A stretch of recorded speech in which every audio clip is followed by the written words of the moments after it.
Hi, and welcome to Paper Route Scrapbooking. I'm Nadine, and today I'm bringing you another episode of Cricut for Scrapbookers, and we're going to be using Vellum to elevate our layout.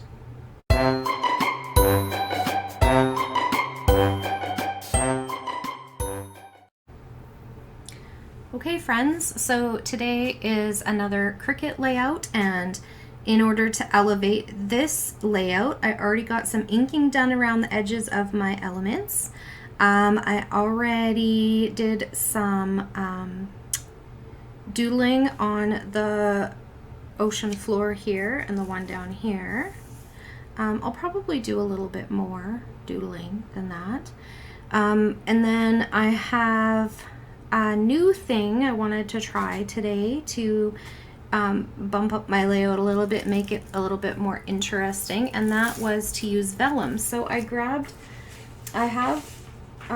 quite a few sheets of vellum, but I grabbed this green one, and I had a really hard time cutting with this one. I wrecked a lot of it. It was like, I don't know, an 8x10 scrap, but I had trouble getting the right setting for it. So anyways, the turtle, he's made of vellum, and so are my seaweed pieces down here. And I think that's it for the green. And then with my dark blue, I did some titling pieces. So aquarium and then the background to aquarium are both in the blue, dark blue vellum. And oh, I did a frame in the green as well. This one. Or a mat, I guess. It's not really a frame. And then I got this kind of medium blue, and I did a bunch of cuts with that.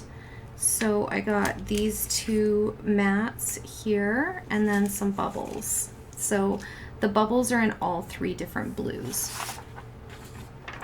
And then the lightest blue, I think I did the background for my title in that color.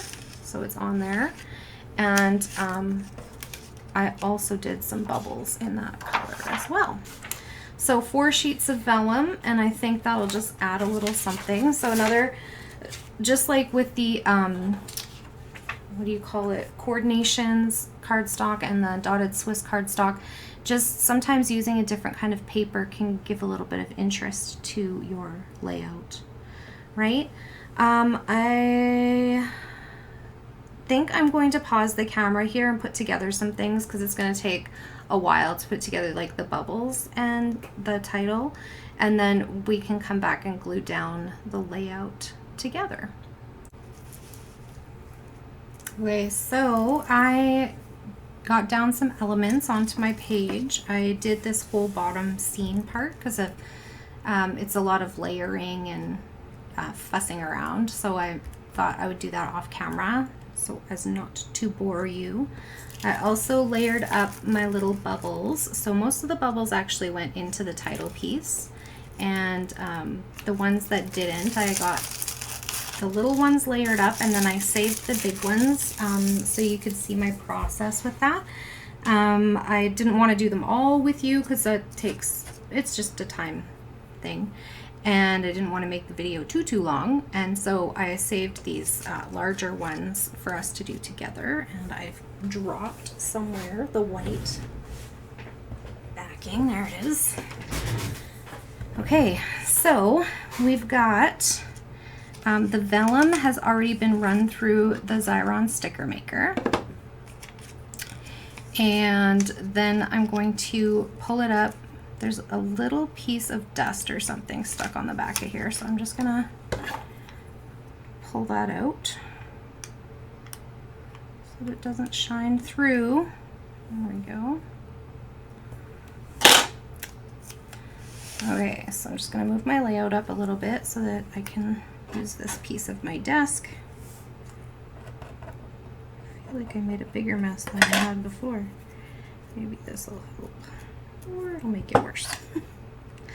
I'm not really sure. Okay. To take the adhesive off to get that to not look so weird. Okay, sorry about that. All right, I think we're So the reason that I like Xyron for this is because it applies the adhesive evenly across the vellum. So if you've ever tried to adhere vellum before, it can be really frustrating to get it so where you don't see the glue underneath. And so with Xyron, because it applies evenly across, we don't get that same kind of issue.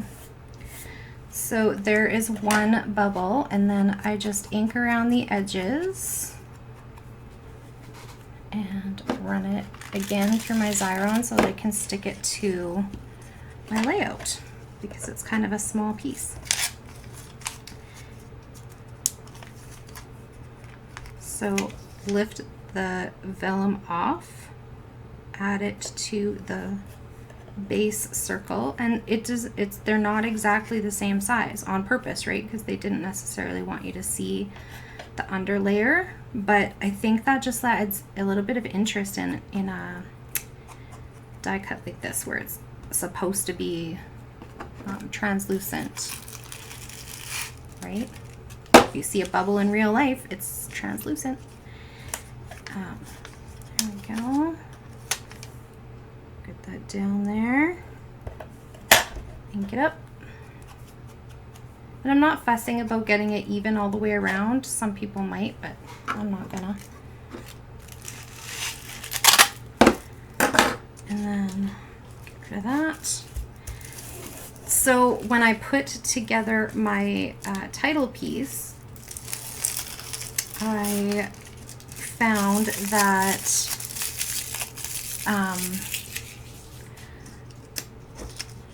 I don't have a good pen for doodling on vellum, and so I decided to just leave the doodling for the bottom part.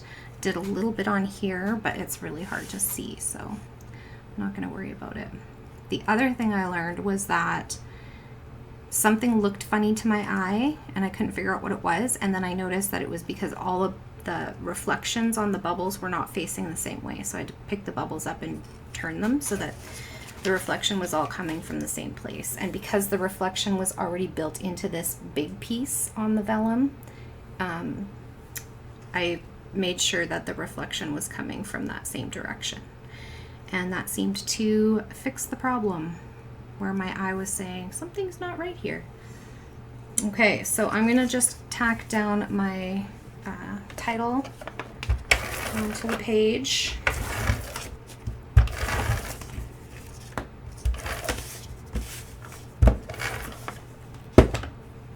I'll put quite a bit of ATG on there because once all the layers are on there, that is a pretty heavy piece.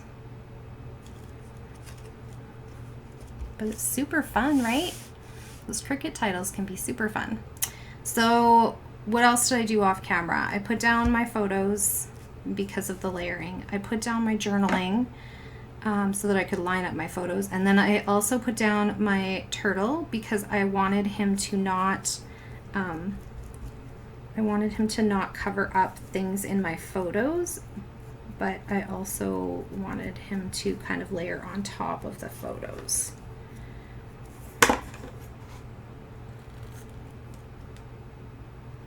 So this is just an adhesive remover. You can get them at Michael's or Amazon or whatever. And it just is really useful when you're making these smaller Cricut pieces because often the glue squishes out underneath, or when you shift things the glue sticks to where you were putting it, and then you need to get the gunky parts off. Okay, so I got my turtle, my starfish. I need my big fish. So because I had to run, the turtle was vellum, so I ran it through my Xyron. I decided to put all my little creatures through my Xyron, which is awesome. And they're really cute. This guy is gonna go this way. And again, I think I mentioned this in a different video, what do you call it?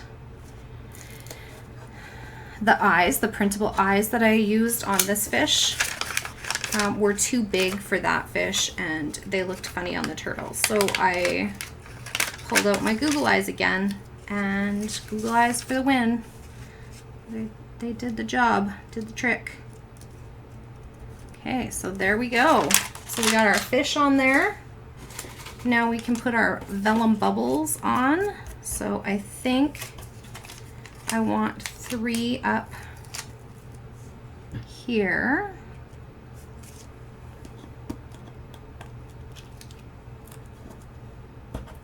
One of each color. Oh, see, now again here the bubbles have to reflect all in the same direction or else that's gonna bother my eye. And then a little blue one, a little bit more, there we go. And then over here again I want 2. One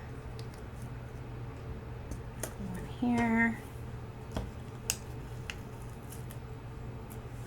and one here,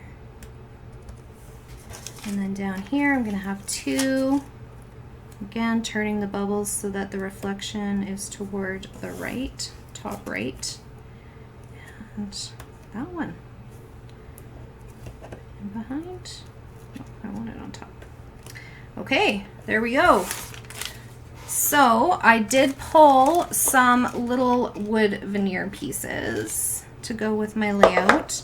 Not sure where they're all gonna go, but I thought this little lighthouse was super cute and it looked kind of like something you'd put in an aquarium. So I'm gonna put that on there.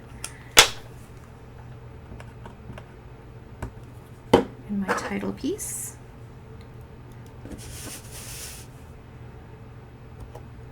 There we go. And then I thought the anchor might be cute down here by the starfish, just like it fell into the ocean or whatever, even though it's kind of like the scale is wrong. I still think it might be okay.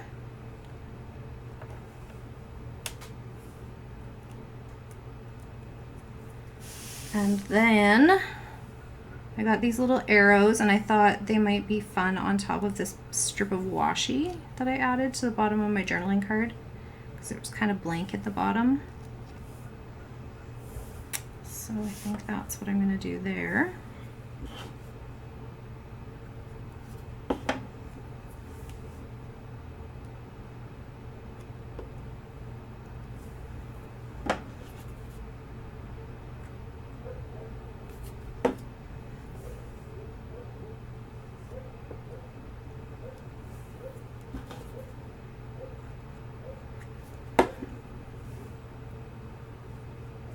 Okay, so we got some arrows, and I also got a little sailboat, so I think I'm going to also tuck him into my title piece. There we go. And do I want anything? I don't think I want it. Enamel dots on this one because I have the a lot of circles on here already, so I don't think that will help my layout. I think it'll make it look like too much. So I think those wood veneer pieces are going to be my finishing touches, and that is it for today. Thank you so much for hanging out with me. I hope you enjoyed this video, and if you did, please click that like button to give me a thumbs up. Hit the show more button under the video description if you'd like to find links to some of the things that we talked about today. And if you have a question or comment, just leave it down below and I will get back to you just as soon as we can. If you'd like to see more of my videos, it would make my day to have you as a subscriber. Just click that subscribe button and be sure to hit the notification bell if you want to be notified when a new video goes up. Have a great day, everyone. Bye for now.